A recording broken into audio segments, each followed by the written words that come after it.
How to score 60 plus in ISKA? Well, that's why we are meeting today. Yes, yes, it's possible.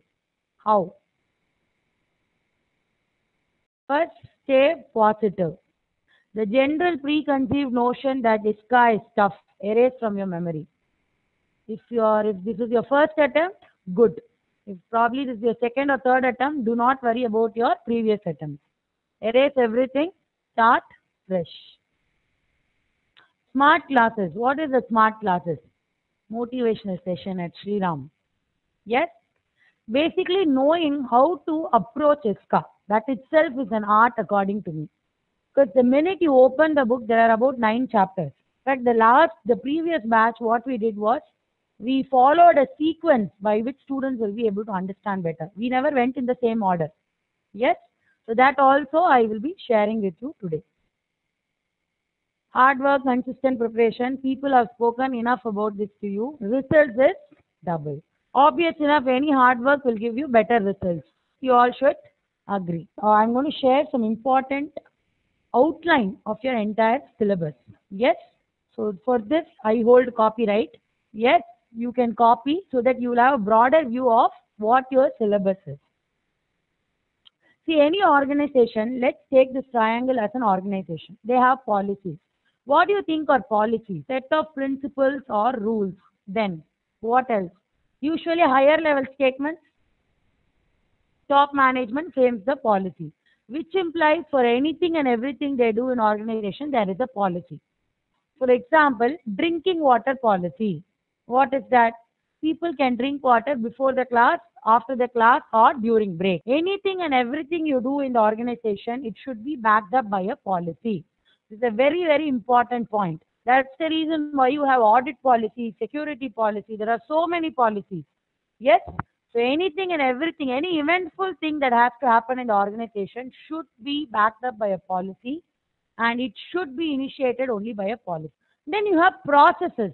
What are processes? Now you have policy. What basically makes the organization operative? Yes, there are so many manufacturing things that happen practically. How do you account for it? Where is the chartered accountant or a cost accountant or a company secretary employed? What do you do? They say you are employed in production department. Do you really go switch on the machinery? What do you mean? A chartered accountant is being recruited in production department. What do you mean by that? You go operate the software which is supporting the production department. You agree? All your LIFO, FIFO, all that incorporated into your software. System generated tools. Yes? So processes facilitated by application. What is an application? Your MS Office is an application. Your Tally is an application. Application means what? You apply the technology. You agree? So anything that helps you to apply the technology is called an application. That's what we call as ERP nowadays. What is ERP? Enterprise Resource Planning. So they plan the resource. Yes? How do they plan the resource? Through a software which is going to manage end-to-end connectivity. Clear? That's what you studied in your value chain analysis. Your costing. What did you study? End-to-end connectivity. Yes? What is SDLC? System Development Life Cycle. What is that? Suppose you are buying a software. Right from the time you decide, you initiate with an idea, till such time you do the implementation and the maintenance and post-implementation, all the stages gets covered in your SDLC. That's why they call it System Development Life Cycle. What do you mean by system development? How do you develop a system? Will your operating system be of any use? Will your Windows be of any use if there is no application like MS Office, Tally, the web browsers? Will you ever bother to switch on your computer with just Windows? Those days are gone, isn't it? The minute we switch on the computer, we want the Google Chrome or Internet Explorer to be working with a high-level internet connectivity. That's the only purpose why we use computers. So the basic purpose is communication. So here processes make your systems operative. Clear? Then you have procedures. Any process is backed up by procedure, isn't it? Merely having processes, will it be of any use? So organizational hierarchy will tell you, will create the accountability and who has to report to whom. See, all this you have learnt separately. What we are doing is we are linking it up for your ISKA. Then you will know how really all your chapters are related. Yes, you all understood? So organizational hierarchy will create personal accountability, will also tell you who should report to whom. Then all your processes and procedures should have some standards, isn't it? What is ethical for me need not be ethical for you. Yes? So who defines all this? So like your accounting standards, you have standards. That is what is covered in your 7th chapter. It has got about 7 topics like COVID, ISO 27001, HIPAA, STAS, etc. Yes? So your processes and procedures are governed by your standards. So standards you need for compliance. Yes? Are you all clear till here? Now, you have got some assets. What are the system related assets of an organization? Hardware, software, data, network, and people. And always the first priority is for people. Say there is a fire accident in your organization tomorrow. Who should you protect first, or what should you protect first? You cannot say that this is $1 million worth data, so I will protect it first. First priority is always for people. Yes? So this is what is covered in your BCP lesson, BCP DRT, Business Continuity Planning and Disaster Recovery Planning. So what are your assets? Data, hardware, software, network, and people. Clear? Now, to protect all this, you need controls. Yes? So you have a beautiful organization, you have policies, process, procedures, standards, everything is intact. But how will you protect your data unless there are controls enforced? Yes? So you have physical and logical access controls. Why do you use the word access here? What do you mean by access? Getting connected, isn't it? Yes? So before you came to this class, you had to sign an attendance slip. So that is what? Physical control. Suppose we have got something, a system is given to you, you have to pin a password. That will be logical. Yes? So under physical access controls, you have all your biometric. What is biometric? Fingerprint, iris scanning, retina scanning. Yes? Whatever is physically checked on you, it's called biometric. Yes? And biometrics have got the highest level of security. And among that, iris scanning has got the topmost security. Because your fingerprint tomorrow, it can change. Yes? Suppose you get a small scar, it can change. But iris, retina scanning can never change. It's very unique. Yes? So that is physical. Logical access controls are your passwords, swiping cards, whatever is related to system which you are not. We will discuss all that in detail as we go ahead. So to protect all this, in case there is a small discrepancy or a mishap, there is a small accident, how will you protect your asset? All that is covered under your BCP DRT. So business continuity planning is like your going concern principle in accountancy. Your company has to go, the topmost assets, prioritized, classified, should be protected. What is DRP? Suppose even after all this there is an accident. How do you recover them? You cannot just stand, keep crying, shout, help. No. You have to act, isn't it? So all that comes under your DRP.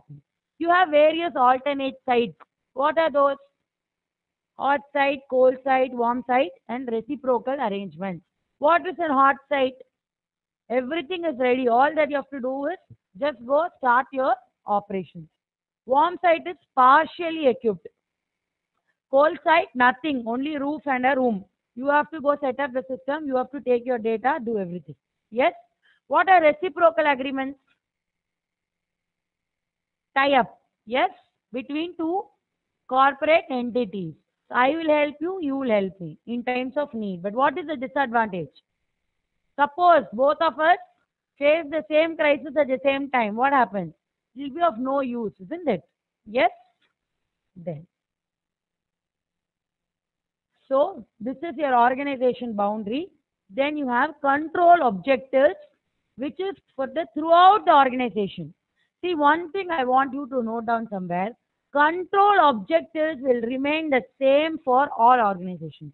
So like that, control objectives will remain the same for all organizations. But control procedures will differ. Yes, control procedures will differ. So that kind of perspective will vary. But objectives remain the same. Who governs the objectives? All that is defined by your standards. All the balance sheet will have an asset and a liability side. I cannot say I will put my reserves and surplus in asset side. Can I say that? That means there's a fundamental misunderstanding in my concept. Yes? So who defines all this? Standards. Yes? So similarly, the objectives will remain the same. Only the procedures will vary. Clear? Then, how will you have a check or how will you audit the enterprise? Now you have all this intact beautifully. Yes? You can do risk assessment. What is risk? We will discuss. You can do testing. Yes? Testing is risk assessment when you do before your BCP, before your DR, before your BCP. Yes? So before your BCP, what can you do? You do a risk assessment. In risk assessment, what do you exactly plan? What do you study first? You study your existing system, existing process. I should first know where I stand. Only then I go and write an exam. I get tested. Isn't it? So after risk assessment, you have testing. Then of course, audit and reporting. These are the three ways by which your organization can be checked, enforced, controlled. Yes? Under risk assessment, what will you do? You will identify the assets. First is identification of assets. I should know what are my assets. Then what will you do? You will do an analysis. Under analysis, what will come? Understanding the existing process. Understanding what I am first. Only then I can do further controls. Supposingly, I have some already existing controls. There is no point in implementing controls which are going to go superfluous. Extra controls, will it be of any help? No, isn't it? Then risk treatment. How will you treat risk? You have your Delphi approach. You have your point scoring method. Yes, we'll discuss all that. And audit reporting, you use audit tools. What are the tools you use? SCARs. SCARs they have asked last time. So the importance is less this time. Inside, they might ask you snapshot or continuous intermittent tools like your CIS. Yes, all that comes under audit tools, concurrent audit tools. Importance of chapters. Information system, auditing standards, guidelines and best practices. Your chapter 8 will come somewhere between 15 to 25 marks. Then ERP. Of late, ERP has become the favorite questions of your examiner. Yes, either you will have a situation-based question or part of a case study, or they might ask you directly. Today, we will discuss one case study of ERP. So that will come for 15 to 25, 15 to 20 marks. That's the maximum.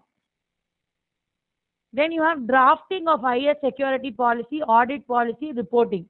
Invariably, students hate this chapter because it is only policy, it all seems the same. So you read the first page or the fourth page, it's the same. So what we tend to do, one reading we will give, we will go right. Whatever comes, we'll blabber. This is the general, typical attitude. Yes, but we will see what it is. Yes, so this will come for 10 to 20 marks. Why do they give 10 to 20 marks of importance for this?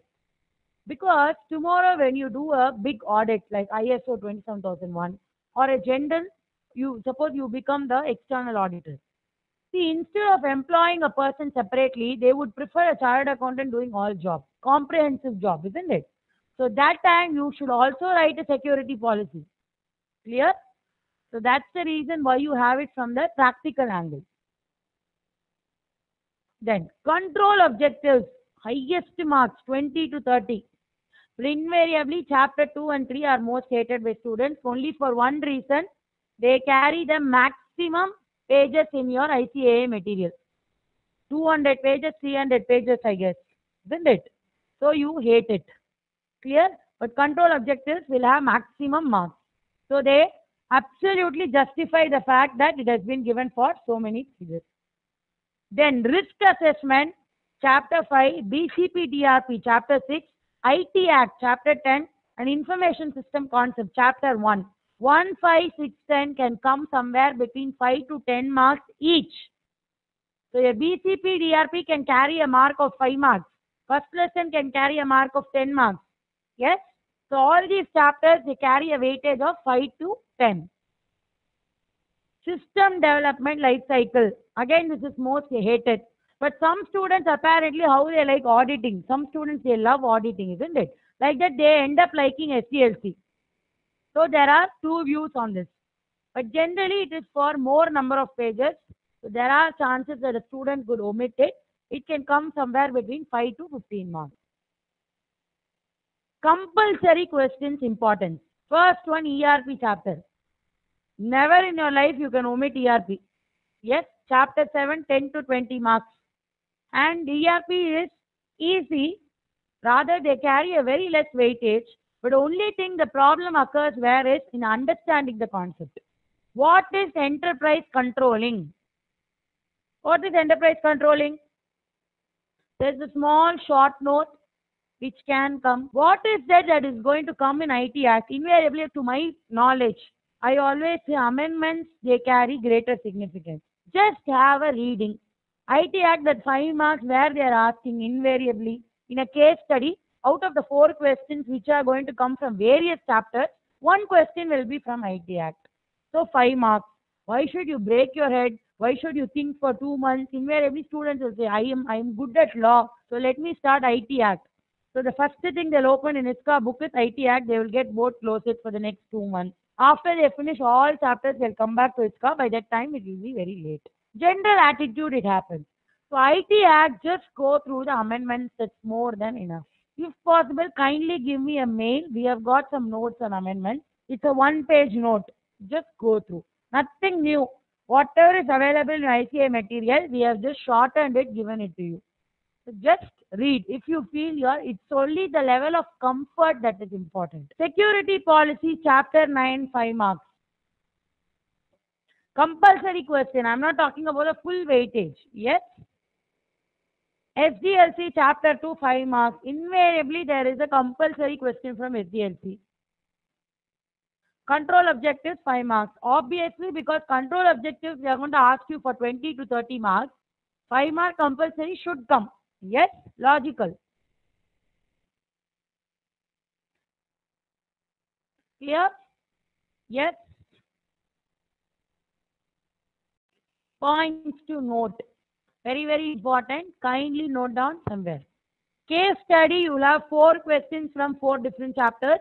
From that, 1 question from IT Act, which is your chapter 10. Yes? So supposing you have 5 marks each, 5 into 4, 20 marks. And the last question is from your IT Act. Yes? This case study, how can I go through? Your RTPs, past question papers are more than enough. Yes? Just go through the past case study, you will have a better idea of what they exactly ask. And according to me, if you do a fair analysis, you will also understand the important sections of IT Act. Yes, nobody is going to ask you very vague questions. Among the case study, 1 question will be from IT Act, which you can easily write. Yes? Then, ISO 27001, chapter 8. They could ask situation question. Because the whole of 2009 and 10, they asked you situation question on ISO 27001. What is ISO 27001? There are 10 areas of focus. If possible, time permits, we'll discuss today. Okay, those 10 areas, if you know, at least you can do something with that answer.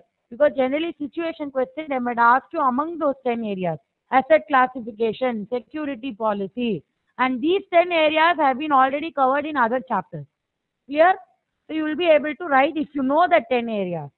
But if you say that ISO 27000 I don't know what it is, it's going to become difficult for you. Yes? Just give a bare reading of what it is. Then, Controls and auditors' role at every phase of SDLC is an essential preparatory prerequisite. As I told you, we have got a small short notes on this. If you mail me, maybe I will forward this also along with your amendments. So here at every phase of your SDLC, the controls and auditors' roles related to it, you should know. Because if you study this, you will be able to manage with a whole lesson. In fact, in our regular batches, we always say, even before you go through your SDLC ICA material, even before you understand what is SDLC, if you know the control and auditor's role, that two-page material which we give you, you will be able to understand the whole chapter in very few hours. But if you're going to sit with the material the first time, it's very difficult to understand. Because the first preconceived notion in your mind is, it runs for 150 pages, it's going to be tough. Yes? Then, physical, logical, environmental exposure, threats and controls. See here what I notice is, during 2 of your attempts I have asked, mention everything, all your threats, excepting fire for 6 marks. Apparently, we would have read fire and gone because fire is easy to explain and we also understand. Yes, but what they do is they ask you, mention all points excepting fire, excepting some earthquake. This has happened in your past papers. So be assured that all these pertinent questions, you mug up the entire thing. At least you know the subheadings. Yes, this comes in your chapter 5. Read the questions carefully. For example, stages versus characteristics, features versus characteristics. All these points definitely they will test you. Like your SDLC stages, it is different. Features, it is different. Yes? Note down the sub-points and keywords. See, one of the attempts they had asked, pain threshold. 75% of the students did not know during the exam what was pain threshold. Probably they had read it. They knew what it was, but they were not able to link as to what chapter it came from. Yes? So these are the keywords where you should note down somewhere. Yes? Are you aware phased conversion is also called Big Bang? In the phase conversion in your SDLC or control objectives, it comes. Again, the same phase conversion with the name Big Bang comes in other chapters. So you should relate both and study. If they ask you what is Big Bang conversion, you should not blink. You should know it is phase conversion. Similarly, are you aware you assessed the pain threshold in BIA? They had asked what is business impact analysis. It is the first point of BCP, stages in BCP. What is BCP? Business continuity planning. So in stages in BCP, first point is business impact analysis. Well, what do you do in business impact analysis? You assess the pain threshold. This word is very much evident available in your ICA material, but students were not able to link it up. So though you had studied BIA, though you knew what was BIA, you were not able to relate it to pain threshold. So imagine the situation how bad it is. Yes, you knew the answer, but you are not able to write. Yes, write summary of each and every chapter in the way you would understand. See, first thing I would like to tell is, ISKA, as I told you, so many materials are dumped. Just don't keep downloading and their summary and your summary need not tally. Simply downloading will only waste time at this point of time. What you have to do is you go through in the way you understand, write the summary in the way you understand. Yes, do not believe in the memory techniques of external authors. I have seen so many books which says there is a mnemonic code for everything. Dr. Simran. Yes, remote control. And R, E everywhere. For R there is a point, E there is a point, M there is a point. Do you think you will be able to remember all this? Unless it can happen, unless you have attended the classes of that author at that place, it's possible to remember. We give so many mnemonic codes during class. Probably there is some situation, something which we discussed, we would have shared that. How can you buy an external author's book? There are so many mnemonic codes. How will you remember? According to me, it's total humbug. You understand, you make your own codes. Yes? So sit back, relax, just follow one book, which is your ICAI material. What of late, what they expect from you is also to reproduce the same words as it is given in your ICAI material. Otherwise, there is no point. Otherwise, they wouldn't have asked you pain threshold and things like that. Yes? So the understanding that they give you is go through your ICAI material. So too many memory codes leave you confused. Feel free. Just have one book, which is your ICAI material. Now, this analysis of chapter 8. Just see this. June 2009, they had asked ISO 27001 for 10 marks, COVID for 5 marks. My prediction is, this time you might have system trust, web trust, which is a predictable question for this time. Yes, this trust and web trust. What it is, we will do. November 2009, they have asked ISO 27001 situation question for 5 marks, like a case study. May 2010, COVID 5 marks, ISO 27001, again situation question 5 marks. Then the last 2 attempts, COVID, they are not asked. And ISO also, they are not asked. This time, they might ask to ISO. COVID, the chances are less, but system trust, web trust, the chances are more. November 2010, system trust, web trust, 4 marks. Type 1, type 2 reports, which is nothing but your SAS, comes for 4 marks. May 2011, they ask you SAS instead of asking type 1, type 2 report. What is SAS and things like that. And your CMM, capability maturity model. How will you assess the development of a software? That is 4 marks. You have 5 levels, isn't it? Defined, matured, initial, repeatable, managed, all that. So here if you see, there are only 7 areas to study in chapter 8. ISO 27001, CMM, COBIT, ITIL, SAS 70, HIPAA, System Trust, Web Trust. And minimum weightage is 8 marks. They could ask you for a 5 marks question, 4 mark question. Last 3 attempts if you take, it's 8 or maximum 10. Minimum is 8. It doesn't go beyond 10. Yes? Is it very difficult to prepare this chapter then? There are 7 areas. It is not tough. It is as good as your accounting standards. All that you are going to know is just study, make notes, prepare for 4 to 8 marks. Is it very difficult? It is not, isn't it? Preparing for short notes is the easiest thing which you can do. You all agree? So 7 areas which you can easily focus. So chapter 8, if you properly, strategically spend 3 to 4 hours, you should be thorough. Yes?